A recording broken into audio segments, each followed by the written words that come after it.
An administrative error. That's how ICE is explaining why a Maryland man with protected legal status was sent to a notorious prison in El Salvador. Kilmar Abrego Garcia's attorneys are now asking the government of El Salvador to return him to the U.S. to his wife and son.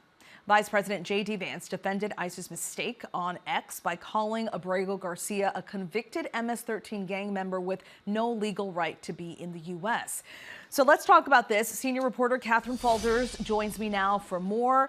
Catherine, we understand, according to the complaint filed in federal court by his lawyers, that Abrego Garcia was arrested 2 weeks ago as he finished up a shift as a sheet metal worker apprentice. So how did ICE and the Trump administration make this error, and how are they responding?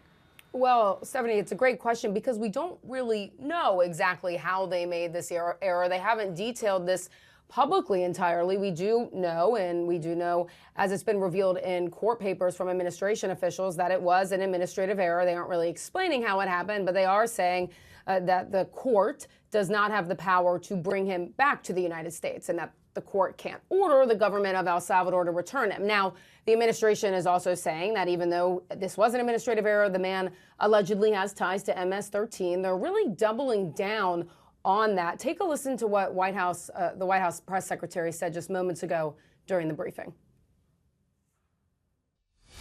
It was an administrative error. The administration maintains the position that this individual who was deported to El Salvador and will not be returning to our country was a member of the brutal and vicious MS-13 gang. So again, not really shedding any light on precisely how this administrative error happened, but it does raise the question and begs the question of some of these others who were deported. Have there been any other administrative errors? How exactly are they keeping an accounting of this? Still a lot of questions here as to how this happened.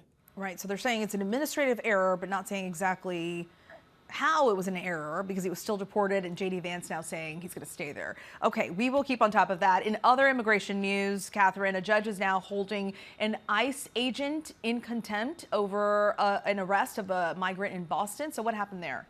Yeah, this is interesting, and there's still not a lot of clarity as to why this happened, but this was a Boston municipal court judge, and he essentially held an ICE agent in contempt after an ICE agent arrested a migrant on an immigration violation, but the arrest happened in the middle of a local trial. Now, this is according to the Suffolk County District Attorney's Office, who says that he was arrested in the middle of the trial, and they have no further comment on this. So they did say in a statement shortly after the arrest last week, and I'm quoting this, I want to have this right, that they were dismayed and surprised at the arrest and said they were not aware that ICE was going to arrest him mid-trial. Still lots of questions surrounding what exactly happened there.